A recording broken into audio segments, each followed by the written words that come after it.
Friends, today's NRI Samay program from Los Angeles brought to you commercial-free by listeners like you. Your generous donations make possible for us to stay commercial-free, and today's show is pre-recorded. If you have a question for the guest, please send an email to nrisamay@gmail.com. We will follow up with the guest and find the answer for you. Thank you for your support. Hello friends, welcome to NRI Samay. I am Tejaswini, your today's host. Firstly, a very happy Women's Day to all our listeners. Our today's guest is the Gutsy Thinlas Chorol, a mountain trucker, a trekking guide in Ladakh who has started the first Ladakhi's women travel company and is successfully running it for over a decade, overcoming all the social taboos and setting an example by herself for women entrepreneurs.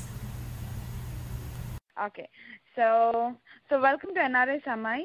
So how was your stay in Sweden? It's fine. It was good because we went to ski in the north part. It has a lot of snow. So is it like a personal trip, or you are there as part of your organization? No, this is my personal because my husband is staying here, so I'm just visiting him. Oh, okay, that's nice. So, you being a native of Ladakh, it's understandable that you are accustomed to all this like mountainous terrains and like trekking and all that stuff. But like, how did you begin your journey as a women guide, like back in Ladakh? Yeah, it was a little bit difficult in the beginning because it was higher. When I went, because in Ladakh, all the boys who is studying in college, so they are doing guide. So then I was also wanted to become a guide. So I went to two travel agency. So then they just reject me. One, he told if I do monastery guide, that is just going to the monastery and places by taxi, na. So then they said they will hire. So I said I don't want to do, but I just want to do trekking guide because I know the area, like trekking routes. One is very famous in Ladakh, Marka Valley. So many people are coming. So this one I know it before, and then I know the Sham route because I'm from that area. So then he didn't hire me. So then I went another travel agency same day. So that it was, he asked me if I go group, he told me if I go group of tourists in the mountain, so then it's not good for me because it's generally in Ladakh consider, and like society will not accept if I go group of tourists in the mountain. So that's why he didn't hire me also. I see. So, okay. So then like you ventured into your own firm, like when they didn't accept you as like to join their tourism club? Actually, I was, since I was staying in a like residential hostel, so they are encouraging the youth in different activities. It's kind of NGO and it has a kind of residential hostel. So I was there 8 years. It's called SECMOL, Student Education Culture Movement of Ladakh. So there are many people are coming from different parts of the world. So then I got I learned many things there, and I become more confident. And I met many foreigners there, and I went with them for different area for trekking. So this is why I came to know this area, because I went with a group of students and volunteers also. I see. So since how many years you are into this field? Like when did you begin this journey?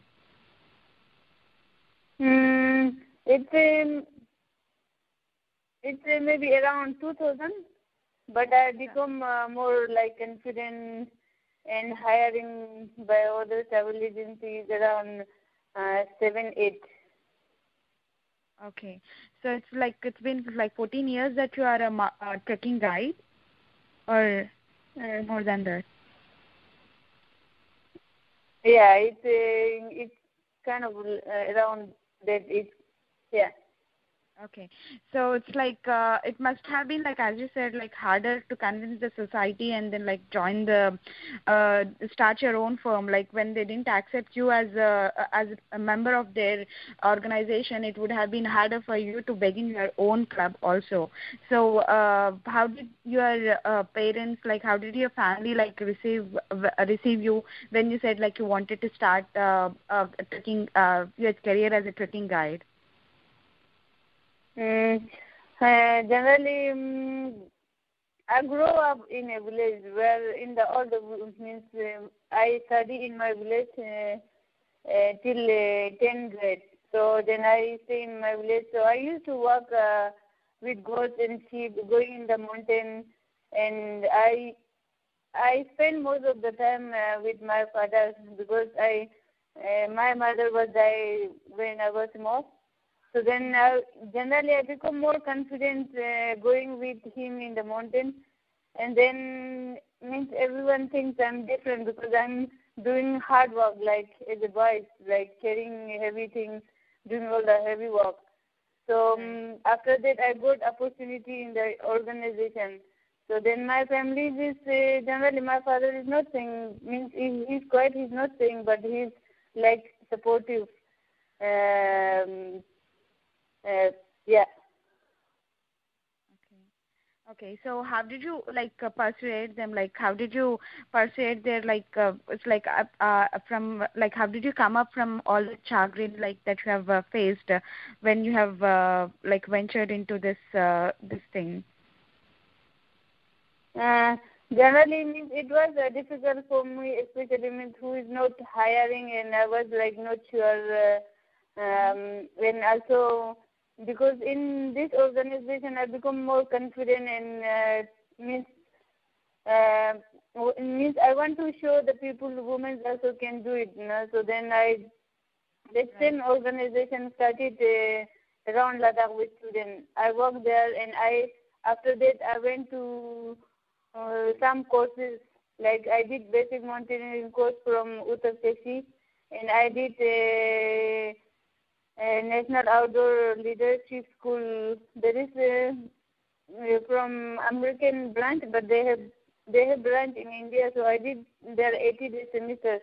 So I learned many things. Means I learned backpacking and mountaineering and all this stuff, like technical things. So I'm like more confident. So I become more confident, means having done and having a lot of exposure. So after that, I become more freelance guide now. So then I just know some travel agency, then asking them to hire me.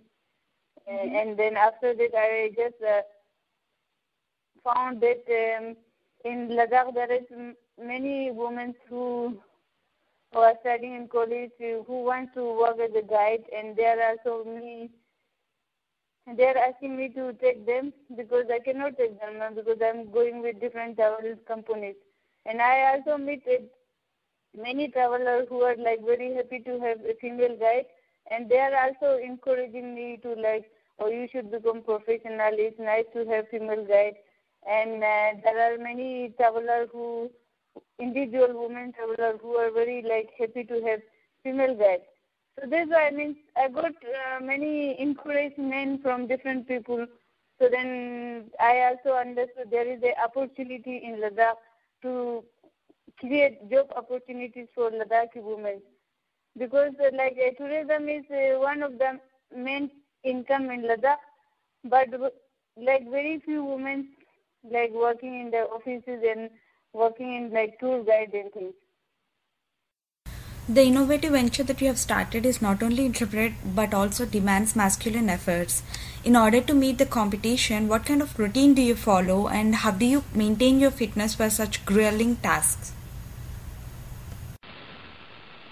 Yes, Generally, we means I do many walking. Generally, in Ladakh, it's very difficult. Each mountain means everyone walks. It's like don't need much like means do need to do exercise and things. But we do walk a lot, and after we do like a lot of trekking means walking and things. For us, it's generally not difficult, but generally, if some now everyone is coming to cities, means cities, so then it might be difficult for them. But generally, we are just looking for like physical fitness and strong. We are looking for women who are like can carry at least 10 kg and then can walk for longer and like physically very strong. And after that, we are teaching English and we are teaching like different routes and mountaineering and like skills. We are teaching it, but they have to have like physical fitness and have to can carry 10 kgs. Right. Filtering like to select people, select the women workers to join your firm. Like how will be the selection procedure for the travel guides who want to join your firm? Yeah, generally means we take any woman who is like strong and committed and who is physically strong, and we are testing them to whether they can carry 10 kg and working for in a hill for a few hours. So then from there we can see whether they are strong enough or not. So after that they have to go in a different area. Like there is if some clients they need porter to carry the bag. So then we are arranging porters. So then whoever women we selected, so they have to go as a porter for different routes. Like for 10 days, 5 days, maximum is 15 days. Mm-hmm. So then after that we get feedback from the client, so whether she's good or not and how she's. And then we teach English because everyone has to speak English because they communicate in English. Right. So then we teach English, flora, fauna, like monasteries, Buddhism, all the things.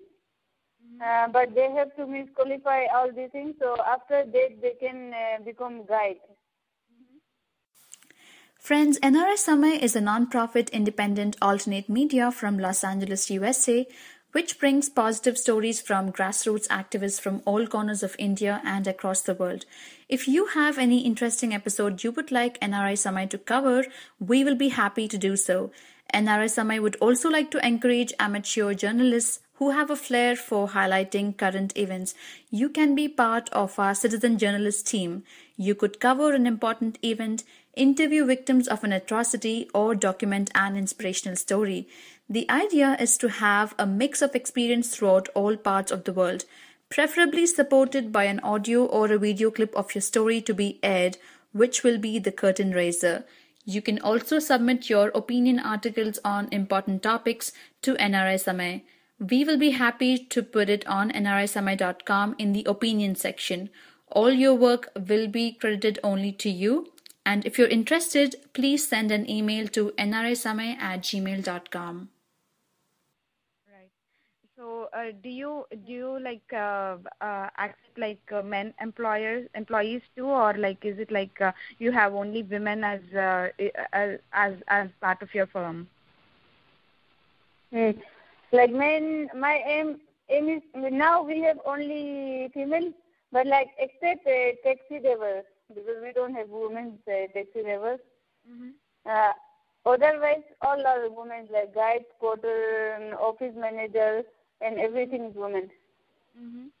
So it's like, is it like, do you have any particular reason to have like only women employees, or like you are being a woman by yourself? Like, are you encouraging like women coming into this field?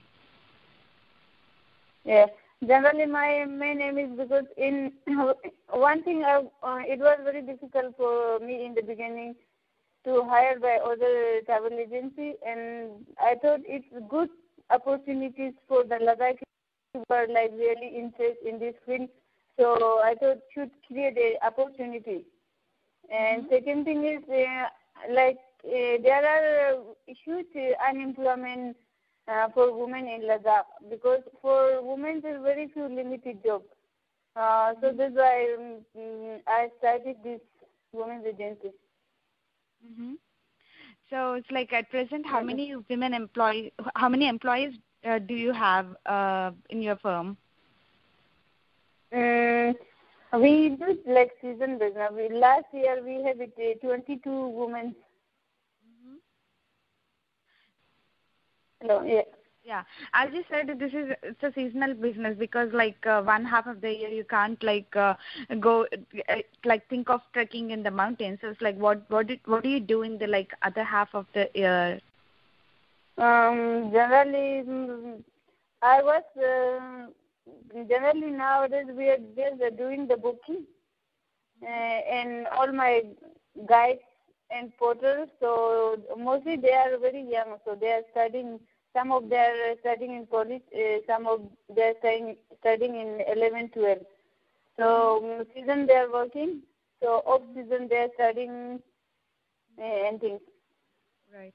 So it's like you've been into this field like for 15 years, and then you would have seen like in the beginning even like women travelers, not the travel guides, but like the women travelers must have been like lesser, but the number must be booming as of now, and like people especially coming from even from India, like traveling and for the trekking and all the stuff must be like increasing because of the travel guides and all that. Like how do you see this like change for over the decade? Yeah, I think it means generally I started my company 2009. So since that we have many inquiries from many individual women. So we are fixing one date. So one is booking it. So according to that, we are telling the other individual women. So we have already take already booked. So if you want to join this group, you can join. We have done a lot of this kind of thing, like individual women putting in like 3-4 groups. I think it's good because they get to meet different people from different countries, and they will get to know. And they are also doing we mostly organize homestay in the villages. So then they will come to know about Ladakhi women, how they live in the villages and how they work. And we are guided explaining, we are helping in the kitchen. So mostly everyone feels like it's like a cultural interaction with different women in different areas. And also many women are very happy to meet different women from different part of the world. There is also, but another thing is, I think women should have to be more confident and should have committed to what they are doing. So I think it's not easy to travel alone also. Friends, NRI Samay is a non-profit independent alternate media from Los Angeles, USA, which brings positive stories from grassroots activists from all corners of India and across the world. Among others, we focus on stories of need for equality, inspiration, environment, health, and politics. NRI Samay does not rely on corporate funding, and thus our shows are commercial free. We only rely on your donations. Please consider donating to NRI Samay, and all donations are kept transparent on nrisamay.com. Do you, being a women trekker, mountain trekker, do you have to take any special care and being to trek the mountains in that cold climate and to such high altitudes? Or is it it doesn't make any sense? Yeah, generally we suggest because altitude is altitude is main problem in Ladakh. So we suggest everyone whoever comes to Ladakh, we suggest spend at least 3 days not doing anything, just stay in the guest house, not doing much activities. Mm-hmm. So after that, it depends on individual, but most of the time I think it they're feeling much better after 3 days. Mm-hmm. Yeah, it's like at first they must be accustomed to the like climate and the place. So it's like in general, like what is the average time period of the journey, like Ladakh trekking? Yeah, generally Ladakh is very huge area, means many things to visit, but it there are like we are suggesting at least 2 weeks. Because can do some trekking and can spend time for acclimatize few days and can go for some like a tour, can visit to, there are beautiful lakes in Ladakh. They are far from Leh, so it has to go high passes. So then can go, means can enjoy the view and can spend more time in the area, because many people are coming for a short time, like maybe 1 week. 1 week is like spending 3 days for the acclimatize. So then everything is far from Leh. So then it looks very difficult for the travelers. Okay, so it's like you prepare them like for this like horrendous trekking trip like beforehand. Before you begin the journey? Yeah. We are nowadays we are doing the bookings. We have like more than 20 already bookings. Mm-hmm. So it has means it's booking in the winter. So then in the season there are some trips are coming, but season we have very means a few guys we generally book. So these are people who want to book in advance. We suggest to book in advance, so then we can arrange everything in advance. Okay. So it's like, you are, apart from being a trekker and a social entrepreneur, you are also a writer. So can you tell us like more about your writings? Writing generally I did for just for because in Ladakh we don't have media much.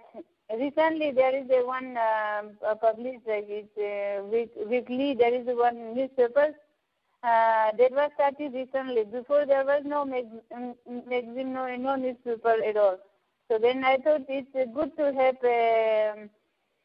There are some issues which has to know the people. But I started writing it myself I started in English, some topic, and then I just publish it in different magazine in different part of India. Mm-hmm. So you've got like awards for writing too. It's like, can you share us more about like your experience as a writer and like receiving an award for your article Beyond Conventional Tourism? One thing, because of this award, I got more opportunity to publish my article. That was a good thing. So then before I was thinking of just writing it, so I'm just writing myself, and I thought, how can I publish it and things. So then from getting this award, so I think most of my article has published in different magazines. So I become more confident, and I wanted to write, but I'm become busy in these things. So I haven't done much these days. Okay. and you've also received like Janki Devi Bajaj Puraskar, and you are the first Ladakhi woman from the tourism category especially to receive that award. Like, have you ever imagined when you started your career as a mountain trekker? Have you ever imagined that you will reach like so far, and like you will set an you will be set as an example for like future generation women? I haven't thought it, but now means everyone is means I got this award. I'm so happy to get it, and it got me more encouraged to do more things, and so I think many people are getting inspired by me. So this I'm happy. But generally, I'm used to it now, so I'm just not thinking much myself. Okay. So coming back to the your mount trekking experience in like Ladakhi Women Travel Company, it's like when the travelers from from farther countries or like from different places, they do come and for the trekking and like that Ladakh experience. So when they come when you people go into the mountains for trekking, it's impossible to come back at times. So it's like in those times, have you ever faced any problem from any traveler because of a sickness like altitude sickness or any such kind of troubles? Yeah. Altitude is there. Generally, we are not, if someone is not spending, it depends on different takes. At least, depend on takes, at least they have to spend 2-3 days. So if they are not spending 2-3 days, we are not booking at all. Because we know it will get altitude problem and stuff. So after staying 3 days in Leh, so it's very rare. Some people get altitude sickness because we are going very slowly. Now we are not going in a rush. We are going slowly in the high altitude. So then till they get to the higher, so they will become more acclimatized. Right. So another thing, I have seen some food poisons.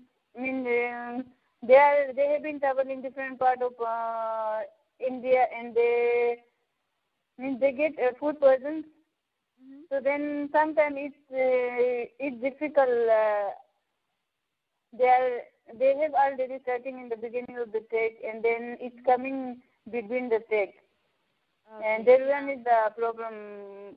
Otherwise, if it takes easy in the altitude, it was not much. There are few clients who came back with altitude, but not many. Okay. So what do you do when you face such kind of sickness troubles and right in the middle of the trekking, right in the middle of the journey? What would you do? If they how well are you prepared to face such kind of situations? Generally, all the guides they have to descend if there are serious altitude problem. But it's not happened with us. But as soon we know the symptoms when they are becoming serious. So then generally everyone knows. Then don't have to go higher up and have to rest where they are staying or have to go down. So as soon as going down, so then they get much better.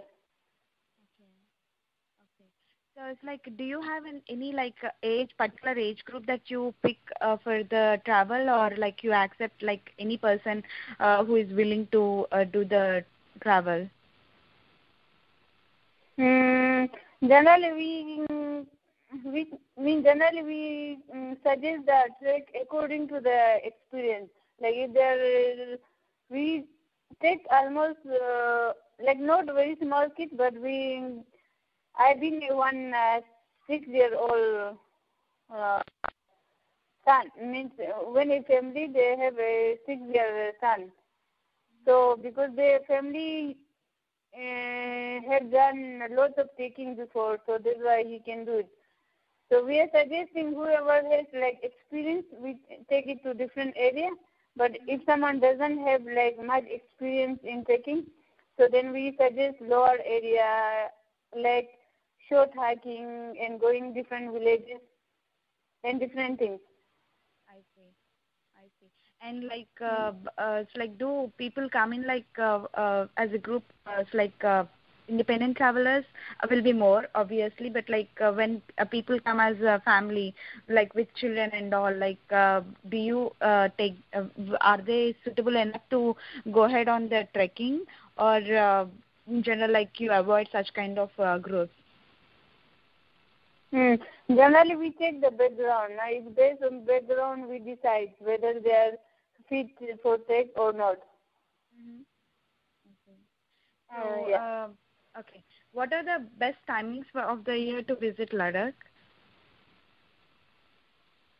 Best time is June till end of September. I see. It's like after summer and like before winter. Yeah, means before winter is the best. Means June, July is the peak season. June,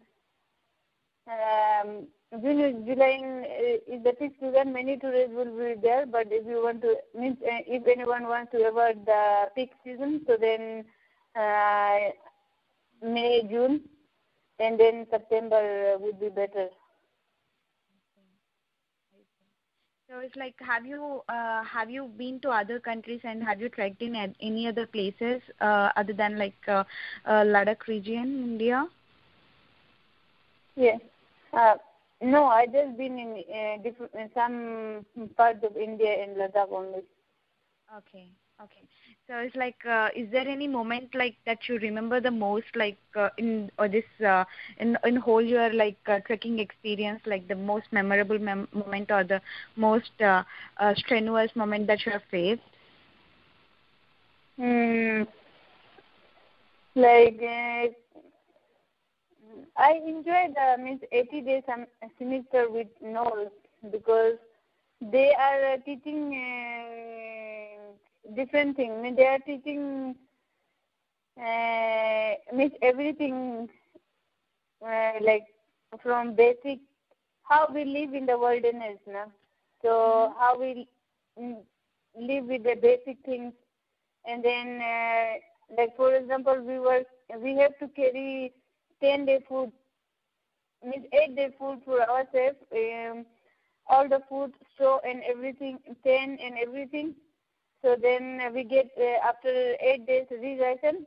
So we have to cook, we have to look for the fuel, and everything is limited. So for 8 days.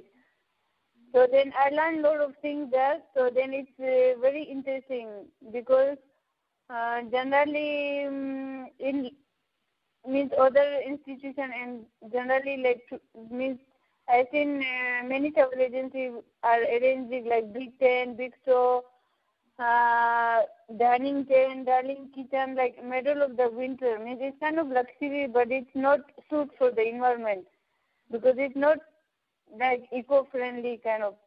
So this way, I mean, I learned many things from the notes.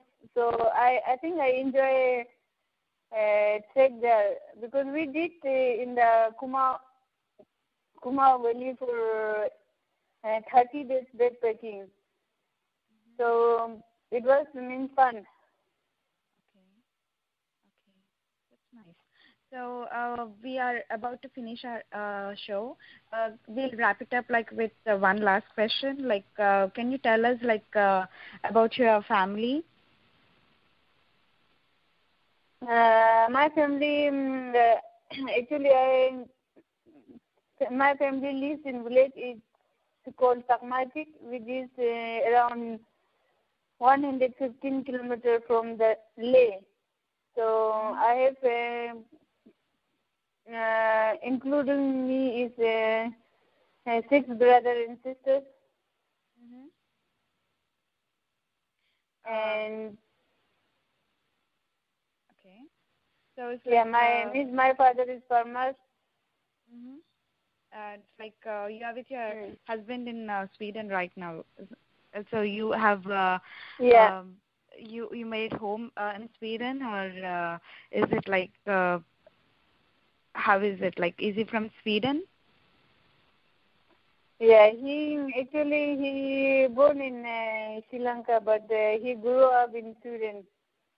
So okay. So have you met your husband? Is he also like a trekker like you? No, he's not. We met in Segmore, like where the institution. Okay. In Leh. Mm-hmm. So can you do you have any like advice for the women trekkers and like women travelers, if, for all the women around the globe?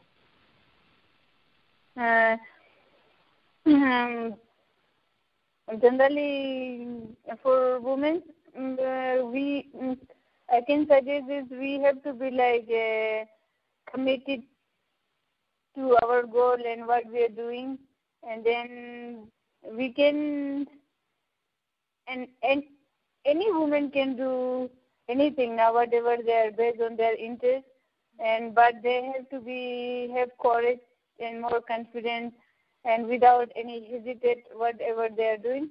So any woman can travel like any part of the India, and means any part of the world also. So it's not like what do you call? Means it's same as men now, so we can do anything. Thank you for coming on NRI Samay. I'm so happy to talk with you. So friends, that is it for today with our special guest Thinlas Chorol from Ladakh. See you again with another guest. Namaste.